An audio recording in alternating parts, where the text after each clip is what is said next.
Now, Reform UK's message discipline seems to be unravelling a little, and it's Sarah Pochin, the new MP, yes.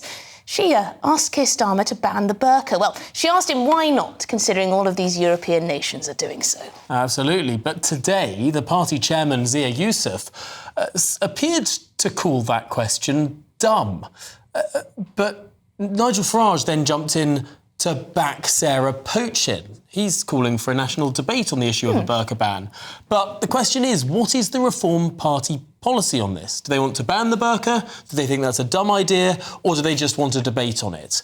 Well, let's see if we can get to the bottom of that. Delighted to be joined by the Mayor of Greater Lincolnshire, Dame Andrea Jenkyns. Andrea, you're a straight-talking person. Please, help us get to the bottom of this. What does the Reform Party think? Look, it's, as Nigel said, this is about, look, we've got to have these conversations. It's banned in other countries. And, I mean, just look at how Starmer handled Sarah's question. She immediately shut it down, which is actually affecting freedom of speech. And it's right, we have these conversations. I think it was just like my tent comment, actually. It's about getting it out there, getting people talking about it, and let's have the debate.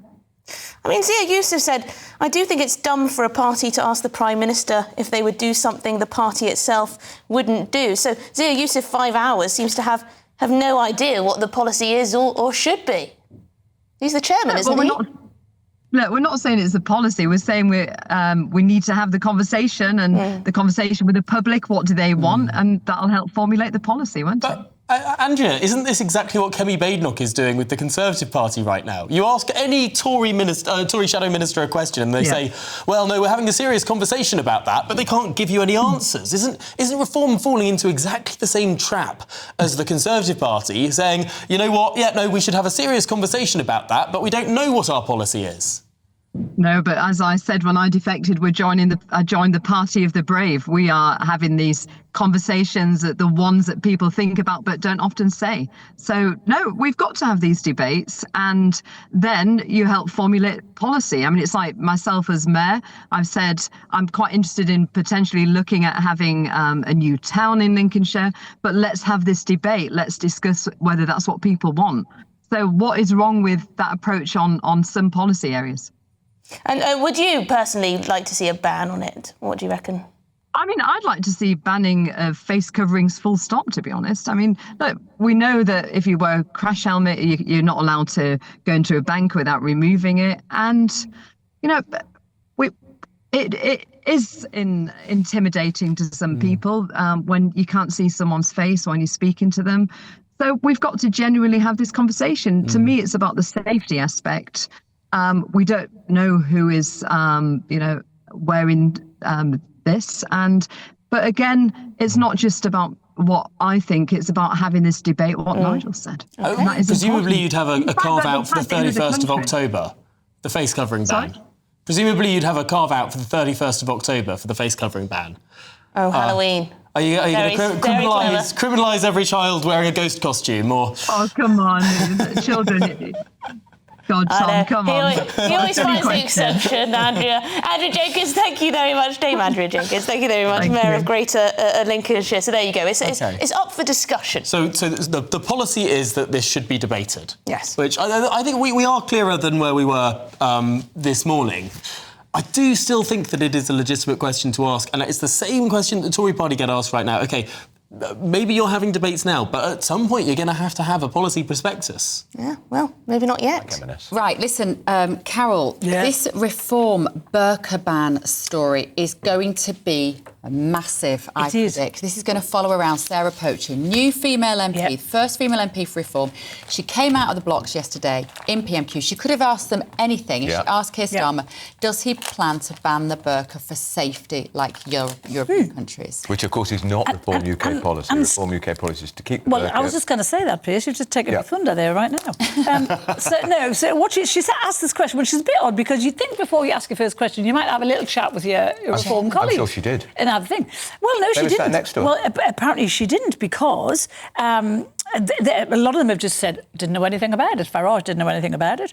Farage, the guy called Zia Youssef, who you know. He's the chair. He's the chair. He said, I think he was the one who called. He said he had no idea this was going to be our first question. And he said, and he wrote on Twitter, which is like a bit of a condemnatory thing to do. He said, I do think it's dumb for a party to ask the PM.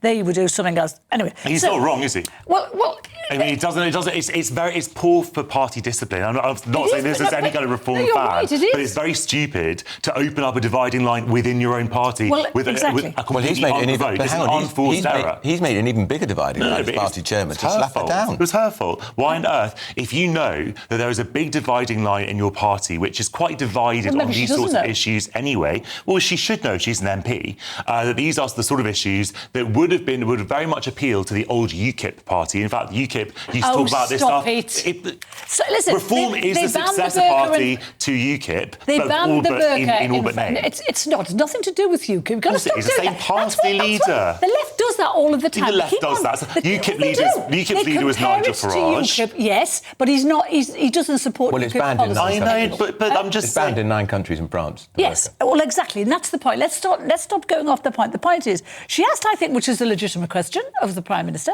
I think it was a trap for him, because whatever he says, he was going to be in trouble. The trap for her, trap for them. But they're the ones who fall into it. What she didn't realise was that it's actually going to stuff her up now. Farage has had to come in, and he's trying to balance it now by saying it's a discussion that we should have at some point. And he said that on GB News last night, Carol. Sorry to interrupt, but if you want to see that, you can go to gbnews.com and have a look at what Nigel said. Yeah, and I think he's saying that. He's saying. Do you think it should be banned, Malone? You know, I don't like seeing it. I really don't. I look at women in this country and I see them walking 5 paces behind their husband, sometimes 2 of them, and I think that's not our values. That's not. But then you see a very distinguished academic at a university wearing the burqa, and you think, I don't think her husband told her to wear that. Well, no, probably not. But maybe that could be years of being taught that that's what you should do. Well, it depends what we're talking about here as well, because I think we say ban the burqa, meaning all headscarves. So that's not really what we're talking about. We're talking about the full face. It's the face covering. About hijab. Face covering. You've been talking about the burqa, which is a face covering. Yeah, it's face covering. My position on this has always been, as a good liberal, that no one should be told what clothes to wear. It doesn't matter it doesn't matter. Very, very funny.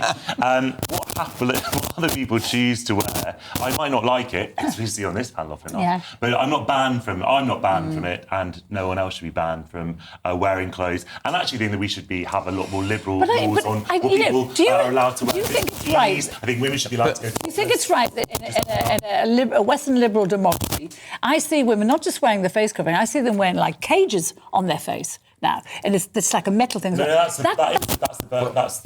No, they don't all have the metal cages. As I understand it, that shouldn't be happening. I think we've got a problem with your mic, Jonathan, at the moment, so that's probably a relief to quite a lot of listeners. But don't you think when Starmer talked about strangers and people feel like strangers in foreign land, part of that is the massive expansion of the burqa? Yeah, well, I think I would say all head coverings are a barrier to conversation. Yes. I really do. If I'm sat on the bus next to somebody who doesn't have a face covering or a hair covering, the chances are we will chat. Yeah. And if they are covering their face and they're not looking, it breaks down that communication. But isn't that a shame? Some people would say, some opponents of Islam in terms of women would say that is the point, that women aren't allowed to mix with people outside, to talk to people outside. So the barrier is there for a reason. And you know, the Quran doesn't say that you have to wear your face covered. And I think, and also what's interesting, if we look at countries around the world where the veil is forced on women, like Iran. Yes. You've got women at one side of the world. Hang on, but the veil is never forced on anyone. Oh, come on! Tell that to an Iranian woman who gets beaten up for not covering her head in public. It depends on what we're talking about. The hijab is forced on women, not a face covering, though. Well, but listen, that is open to debate. No woman is forced to cover her face in Iran. No woman is forced to cover her face. She's forced to cover her hair. She shouldn't be And in forced, Saudi but Arabia, she shouldn't be forced to cover her hair. I agree The word with you. force is the That's not problem. the issue. But the irony, though, that all of the liberal lefties sort of here in this country are all arguing, we should give, we should allow women to wear this, whereas women who have this forced upon them on the other side of the world are going, hang on, we're fighting to But not that's the whole point. You've just hit the nail on the head. It's about what people want to do. But do they It's about what want to people do it? choose to do. It's not about forcing. I don't think women should be forced to wear bikinis either. But it's people about should living be in a allowed to do what society they want that to do. doesn't have that. If you come to someone else's country, to community, their culture, you should be falling in with that culture, not creating one of your own, and especially one that I think, is barrier subject to to women. Yeah. That's what our culture is changes all the time. If you come to England sort of 100 years ago, if you've been in England 100 years ago, all women would have had their head covered because women wore hats as soon as they left the house. We're talking about now, we're talking about today. Okay, fine. And we're talking about the future. So if you were Prime Minister, would you ban the burqa? Would I Would you ban bring the this into burqa? line with 9 countries in I Europe? would not ban veils. But I would ban face coverings on many levels in terms of security. Yeah. We know that lots of women going through airports being checked for things. Yeah. We know that in the voting system that is often abused, the face covering. So I think I was saying earlier, remember when Jack Straw was Home Secretary and he told a woman who came into his constituency surgery in Blackburn, take the mask off? Well, look, but people already have to lift face coverings when they have to, demonstrate who they are at airports, for example. Well, some for don't, ID, that's the of point. course they have to. And people don't ask them because they don't want to offend them. It's That's a the point. spurious argument to say that it's for some kind of security reason. This is just... It's just...